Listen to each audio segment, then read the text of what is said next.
جیسا کہ آپ جانتے ہیں حضرت حافظ صاحب دامت برکاتہ اللہ علیہ اکثر اپنے مواعظ محترمہ میں کہا کرتے ہیں کہ مقتدر نے اپنے مقتدر کو اس چمن کا مالی بنایا ہے، لیکن ہماری عقیدت آگے بڑھ کے یہ کہتی ہے کہ اس چمن کے دو پھول مصدق بابا اور مصدق سبحان اللہ، اور انہی دو پھولوں کو دیکھ کر ہمارا دل پاک پاک ہو جاتا ہے۔ آئیے حضرات، اب میں دعوت خطاب دے رہا ہوں شہزادہ طریقت عزیز حافظ حافظ عبدالغفور کہ وہ تشریف لائیں اور اپنا خطاب سے ہم سب کو سرفراز کریں۔ اس شعر کے ساتھ میں دعوت خطاب دے رہا ہوں کہ تعلق ہے میرا اہل نظر کے اس قبیلے سے، تعلق ہے میرا اہل نظر کے اس قبیلے سے، خدا کو جس نے پہچانا محمد کے وسیلے سے۔ آئیے دعوت خطاب دے رہا ہوں عزیزم عبدالغفور مصدق صلی اللہ علیہ وسلم کہ وہ تشریف لائیں اور خطاب سے ہم سب کو سرفراز کریں۔ الحمد لله الحنان المنان الذي خلق الإنسان وعلمه البيان، الصلاة والسلام على سيد الإنس والجان وعلى آله وأصحابه ذوي الخير والإحسان، أما بعد فأعوذ بالله من الشيطان الرجيم، بسم الله الرحمن الرحيم، إن عدة الشهور عند الله 12 شهرا في كتاب الله يوم خلق السماوات والأرض منها 4 حرم، صدق الله مولانا العظيم وصدق رسوله النبي الكريم، ونحن على ذلك من الشاهدين والشاكرين والحمد لله رب العالمين۔ ماتم نہ کر حسین کا نقش قدم پہ چل، ماتم نہ کر حسین کا نقش قدم پہ چل، ایک اور کربلا ہے اسی کربلا کے بعد، قتل حسین اصل میں مرگ یزید ہے، قتل حسین اصل میں مرگ یزید ہے، اسلام تو زندہ ہوتا ہے ہر کربلا کے بعد۔ محترم صدر محفل، معزز علماء کرام، وطن عزیز ہندوستان کی مختلف ریاستوں سے تشریف لائے مہمانان عزام، جملہ وابستگان سلسلے چشتیہ صافیہ حسینیہ اور پردنشین میری مائیں اور بہنیں، السلام علیکم ورحمۃ اللہ وبرکاتہ۔ وعلیکم السلام۔ محترم سامعین کرام، میں آج آپ سب کے سامنے ماہ محرم الحرام کی فضیلت، شہادت حضرت امام حسین رضی اللہ تعالی عنہ اور انجام یزید کی تعلق سے چند باتیں عرض کرنا چاہتا ہوں۔ محترم سامعین کرام، ماہ محرم الحرام اسلامی کیلنڈر کا پہلا مہینہ ہے۔ محرم کے معنی حرمت و عظمت کے آتے ہیں، اگرچہ سال ماہ مراد سب میں برابر ہے، مگر اللہ تعالی نے بعض کو بعض پر فضیلت عطا کی ہے۔ جس طرح دنوں میں جمعے کے دن کو اور رات میں شب قدر کو فضیلت حاصل ہے، اسی طرح مہینوں میں ماہ رمضان المبارک اور ماہ محرم الحرام کو یہ فضیلت حاصل ہے۔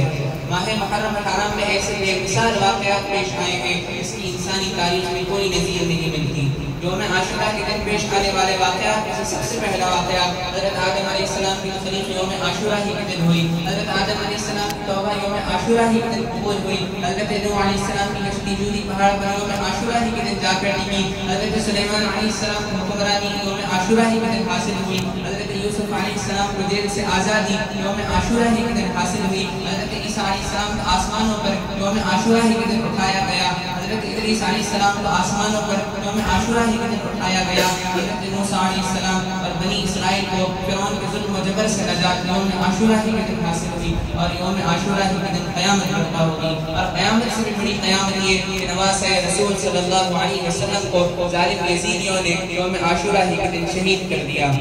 زمانے جاہلیت میں یوم عاشورہ کا اہتمام، زمانے جاہلیت میں اسلام کے آنے سے پہلے بھی ماہ محرم الحرام کو بڑا ہی بابرکت مہینہ سمجھا جاتا، اور 10 محرم الحرام کے دن کعبۃ اللہ پر نیا غلاف چڑھایا جاتا اور اس دن لوگ روزہ بھی رکھا کرتے، اور حضور اکرم صلی اللہ علیہ وسلم خود بھی اس دن روزہ رکھا کرتے۔ قیاس یہ ہے کہ حضرت ابراہیم علیہ السلام اور اسماعیل علیہ السلام کی کچھ روایت ان تک پہنچی ہوگی جس کی وجہ سے وہ اس دن روزہ رکھا کرتے۔ لیکن جب رسول اللہ صلی اللہ علیہ وسلم مدینہ منورہ پہنچے تو آپ نے وہاں پر دیکھا کہ یہودی بھی اسی دن کا روزہ رکھتے ہیں۔ تحقیق کرنے پر یہ پتہ چلا کہ حضرت موسیٰ علیہ السلام اور بنی اسرائیل کو فرعون کے ظلم و جبر سے نجات یوم عاشورہ ہی کے دن حاصل ہوئی، اس لیے حضرت موسیٰ علیہ السلام اللہ تعالیٰ کی شکر گزاری میں اس دن روزہ رکھا کرتے۔ حضور اکرم صلی اللہ علیہ وسلم نے فرمایا کہ ہمارا تعلق حضرت موسیٰ سے زیادہ ہے، اس لیے ہم بھی اسی دن روزہ رکھا کریں گے، اور آپ نے اپنی امت کو بھی اس دن روزہ رکھنے کا حکم فرمایا۔ یوم عاشورہ کے روزے کی فضیلت کے تعلق سے اللہ کے رسول صلی اللہ علیہ وسلم نے فرمایا کہ جو شخص یوم عاشورہ کا روزہ رکھتا ہے، جو شخص یوم عاشورہ کا روزہ رکھتا ہے، مجھے امید ہے اللہ کی ذات سے کہ اللہ تعالیٰ اس کے پچھلے سال کے تمام گناہوں کو معاف فرما دے گا۔ محترم سامعین کرام، واقعہ کربلا کافی طویل واقعہ ہے، میں اس کو مختصر کرتے ہوئے آپ سب کے سامنے پیش کرتا ہوں کہ واقعہ کربلا تاریخ کا ایک دردناک واقعہ ہے۔ یہ اقتدار کی جنگ نہیں، اقتدار کی جنگ تھی۔ یہ دو شخصیات کی لڑائی نہیں، دو نظریات کا ٹکراؤ تھا۔ یہ حق و باطل کا معرکہ تھا۔ حسین امن کی علامت ہے، یزید ظلم کی علامت ہے، یزید جبر کا قدرہ ہے، حسین صبر کا پیکر ہے۔ یزید اپنی بدنیت فطرت اور ظلم و زیادتی کی علامت بن کر دنیا میں ابھرا، اور حسین ابن علی حق و صداقت کی علامت بن کر دنیا میں ابھرا۔ یزید بہادر کی بیٹی معصوم کا ناپاک بیٹا ہے، اور حسین ابن علی محمد عالمی کی بیٹی فاطمہ کا شہزادہ ہے۔ سبحان اللہ۔ یزید نشے میں دھو کر کے لیے نمازیں چھوڑ دیا کرتا تھا، اور حسین ابن علی کی کربلا کے میدان کے اندر نماز تہجد بھی ادا نہیں کرتا۔ یزید نے اپنی پوری زندگی میں صرف اور صرف ایک حج کیا، جس کے اندر وہ شراب کی مٹکوں کو اور اختر کی کئی گویوں اور مغنیوں کو ساتھ لے کر گیا تاکہ سفر حج آسانی سے کٹ جائے، اور حسین ابن علی نے سواری کے باوجود 25 حج پیدل فرمائے۔ یزید جب حج سے لوٹا تو اس نے مدینہ منورہ میں ایک عالیشان شراب کی محفل سجائی۔ حضرت امام حسین کا جب وہاں سے گزر ہوا تو آپ نے یزید سے پوچھا کہ یزید یہ کیا ہے؟ یزید نے کہا کہ یہ شام میں بنا کرتی ہے، ابا عبداللہ آپ لیجیے۔ حضرت امام حسین نے فرمایا کہ میں اس کی طرف دیکھتا بھی نہیں ہوں۔ حضرت امام حسین اپنی نگاہوں سے یزید کی شراب نوشی کے منظر کو دیکھ چکے تھے۔ اب آپ مجھے بتائیے کہ حضرت امام حسین کا پاکیزہ ہاتھ، حضرت امام حسین کا پاکیزہ ہاتھ یزید کے ناپاک ہاتھوں میں کیسے جاتا؟ یزید کبھی اطراف دمشق میں، کبھی غوطہ میں، کبھی کہاں دادے عید دیتا رہا، اور دنیا کے لہو و لعب میں مصروف رہا، اور حسین ابن علی حضور کی صحبت میں بیٹھا کرتے۔ محترم سامعین کرام، زمانے نے وہ منظر بھی دیکھا کہ حضرت فاطمہ سے حسنین کریم لالوں کا جوڑا پہنے باہر نکلتے ہیں تو عمری کی وجہ سے گرتے ہیں، سمجھتے ہیں، آقا کریم تک پہنچتے ہیں۔ آقا کریم خطبہ ارشاد فرما رہے تھے، آپ نے خطبے کو چھوڑ کر حسنین کریم کو اپنے گود میں اٹھا لیا، اس کے بعد آپ نے خطبہ ارشاد فرمایا۔ حضرت عبداللہ بن شداد رضی اللہ تعالیٰ عنہ فرماتے ہیں کہ ایک مرتبہ حضور صلی اللہ علیہ وسلم سجدے میں تھے، اور سجدہ اتنا طویل ہو گیا کہ ہم یہ سمجھے کہ حضور کے اوپر کوئی وحی کا نزول ہو رہا ہے، یا پھر خدا نخواستہ اللہ کے رسول دنیا سے پردہ تو نہیں فرما گئے۔ میں نے ہمت کر اپنے سر کو اٹھا کر دیکھا تو میں کیا دیکھتا ہوں کہ حضور کے پشت پر حسین ابن علی بیٹھے ہوئے ہیں، سبحان اللہ، اپنے سجدے کو طول دے رہے ہیں۔ حضرت اسامہ بن زید بن حارثہ فرماتے ہیں کہ رات کا ایک پہر گزر چکا تھا، مجھے حضور اکبر صلی اللہ علیہ وسلم سے کچھ کام تھا، میں نے حضور اکبر صلی اللہ علیہ وسلم کی دولت پر دستک دی۔ حضور اکبر صلی اللہ علیہ وسلم باہر تشریف لائے اور آپ ایک چادر اوڑے ہوئے تھے، اس کے اندر یوں محسوس ہوتا کہ کوئی چیز چھپی ہوئی ہے۔ خیر میں نے حضور اکبر صلی اللہ علیہ وسلم سے اپنی حالت بیان کی، اور حضور اکبر صلی اللہ علیہ وسلم نے میری حاجت روائی فرمائی۔ اس کے بعد میں نے ہمت کر حضور سے پوچھ لیا کہ حضور آپ کی چادر کے اندر کیا چھپا ہوا ہے؟ حضور اکبر صلی اللہ علیہ وسلم نے اپنی چادر کو کھولا، میں اپنی آنکھوں سے کیا دیکھتا ہوں؟ فَإِذَا حَسَنُ وَالْحُسَيْنُ عَلَى وَرَقَيْهِ، حضور کے ایک بازو سے حضرت امام حسن لپٹے ہوئے اور سبحان اللہ حضرت امام حسین سبحان اللہ، اور حضور فرماتے ہیں کہ اسامہ بن زید بن حارثہ کہ میرے بیٹے ہیں، کہ میری بیٹی کے بیٹے ہیں، میں ان سے محبت کرتا ہوں اور میرا اللہ بھی ان سے محبت کرتا ہے، اور جو شخص ان سے محبت کرتا ہے میں بھی اس سے محبت کرتا ہوں، اور جو شخص ان سے بغض رکھتا ہے میں بھی اس سے بغض رکھتا ہوں۔ ملے گی جنت پیے گا کوثر اسی کو محشر میں چین ہوگا، ملے گی جنت پیے گا کوثر اسی کو محشر میں چین ہوگا، نبی محبت کریں گے اس سے، نبی محبت کریں گے اس سے جس کے دل میں حسین ہوگا۔ سبحان اللہ۔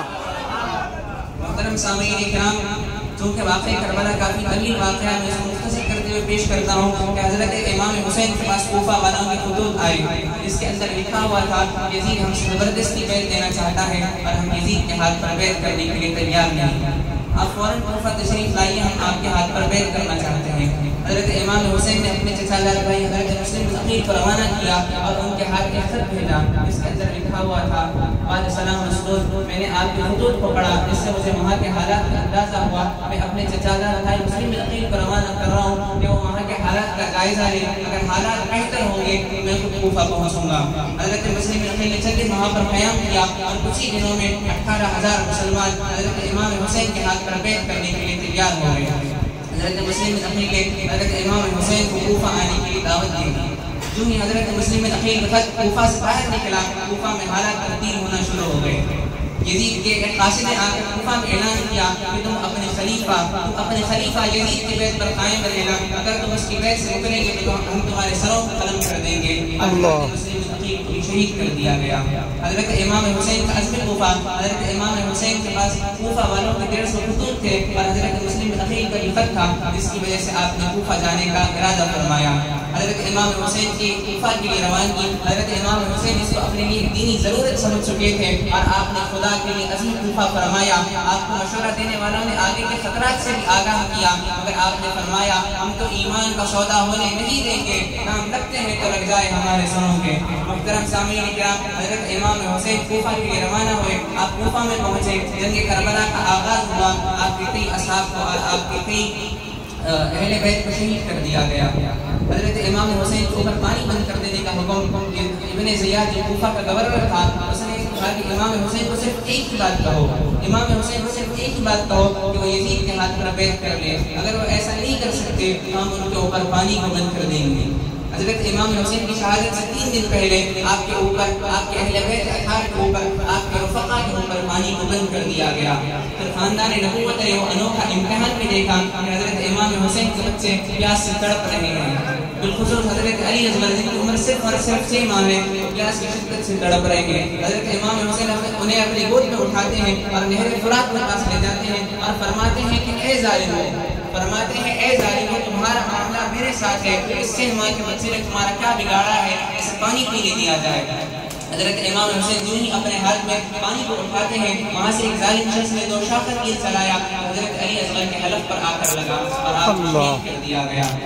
حضرت امام حسین نے حضرت علی اصغر کے خون کو اپنے ہاتھ میں اٹھا کر فرمایا کہ مالک حسین کی قربانی میں قبول فرما۔ محترم سامعین کرام، حضرت امام حسین گھوڑے پر سوار ہے، کوئی آپ کو گھوڑے پر بیٹھانے والا نہیں۔ جو شخص میدان کربلا میں جاتا ہے اس کی صرف لاش واپس آتی ہے، وہ شخص واپس نہیں آتا۔ حضرت امام حسین اپنے بہنوں کو صبر کی تلقین فرماتے ہیں اور آپ جو ہی کربلا کے میدان کی طرف روانہ ہوئے، مفکران اسلام کی خیموں سے رونے کی آوازیں آنے لگی۔ حضرت امام حسین کربلا کے میدان کے اندر پہنچے، یزیدی سپاہی بھیڑ بکریوں کی طرح بھاگنے لگے اور کہیں سے آواز آنے لگی یہ کون سی وقار ہے، کہیں سے آواز آنے لگی یہ کون سی وقار ہے، بلا کا شہ سوار ہے، لباس ہے پھٹا ہوا، غبار سے اٹا ہوا، تمام جسم نازنی چھلا ہوا پھٹا ہوا، یہ نبی کا نور عین ہے، یہ بالیقین حسین ہے۔ سامنے طلحہ کھڑے ہیں، سامنے 22,000 کا لشکر ہے، ساروں نے مل کر آپ کے اوپر حملہ کیا اور آپ کے جسم اطہر پر 33 تلواروں کے زخم تھے اور 34 نیزوں کے زخم تھے اور آپ نے 1 سے 10 تیروں کو برداشت فرمایا۔ اس کے بعد آپ گھوڑے کی نیند سے فرش زمین پر اترے اور آپ نے چیخ و پکار نہیں کی، آپ نے ہائے ہائے نہیں کی، بلکہ اپنے پیشانی کو رب کے سامنے جھکا دیا اور فرمایا خدا را میں نے اپنے گھر بار کو لٹا دیا، اپنے خاندان کو قربان کر دیا، اپنے بدن کو زخموں سے چھنی کرا کر حسین تیرے سامنے سر جھکا کر کہتا ہے کہ حسین تیری تقدیر پر راضی ہے، مالک تو بتا تو حسین سے راضی ہے یا نہیں۔ یہیں سے آواز آنے لگی اس پیاسے پر علی شیر خدا کو ناز ہے، اس پیاسے پر علی شیر خدا کو ناز ہے، اس نواسے پر محمد مصطفیٰ کو ناز ہے۔ سجدے تو اوروں نے بھی کیے، سجدے تو اوروں نے بھی کیے، اس کا نیا انداز ہے، اس نے وہ سجدہ کیا، اس نے وہ سجدہ کیا جس پر خدا کو ناز ہے۔ امام حسین کا سر جب کاٹا جب آپ کا سر سجدے میں تھا۔ محترم سامعین کرام، یزید جو اتنا ظالم بادشاہ تھا، وہ جس نے نواسہ رسول صلی اللہ علیہ وسلم کو اقتدار کے خاطر شہید کر دیا، اس کا اقتدار رہا کتنا؟ صرف اور صرف 3.5 سال یزید کی حکومت رہی۔ اس کے بعد اسے کسی رومی لڑکی سے محبت ہو گئی، اس نے اسے جنگل میں بلایا، بیابان میں بلایا اور یزید جب نشے میں ڈوب تھا تو اسے یہ کہہ کے خنجر مارا کہ تو اپنے نبی کے نواسوں کا نہ ہو سکا، میرا کیا ہو سکے گا۔ محترم سامعین کرام، میری تقریر کا خلاصہ یہ ہے کہ نواسہ رسول صلی اللہ علیہ وسلم نے میدان کربلا میں اپنی گردن کو سجدے کے اندر کٹا کر امت مسلمہ کو پیغام دے دیا کہ خدا کے سامنے سر جھکانا سب سے عظیم عبادت ہے، عاجزی کا عملی نمونہ ہے، بندگی کا سب سے اعلیٰ انداز ہے، کیونکہ جو شخص اللہ کے سامنے سر جھکاتا ہے اللہ تعالیٰ اسے سر بلندیاں عطا فرماتا ہے۔ اللہ تعالیٰ ہمیں سچا عاشق مصطفیٰ، عاشق صحابہ و عاشق اہل بیت بنائے، صراط مستقیم کے راستے پر چلائے۔ مدین دل سے پوچھا بتا کہ کیا حسین ہے، مدین دل سے پوچھا بتا کہ کیا حسین ہے، دھڑک دھڑک کے بول اٹھا صدا صدا حسین ہے۔ بشر سے چل بشیر تک، بشر سے چل بشیر تک، عمر سے چل عمیر تک، بڑے بڑے کہہ گئے بہت بڑا حسین ہے۔ عجب لڑی ہے جنگ بھی حسین نے یزید سے، عجب لڑی ہے جنگ بھی حسین نے یزید سے، اور اس سے بڑے یزید کیا یزید تھا، یزید تھا حسین ہے، وما علینا الا البلاغ المبین۔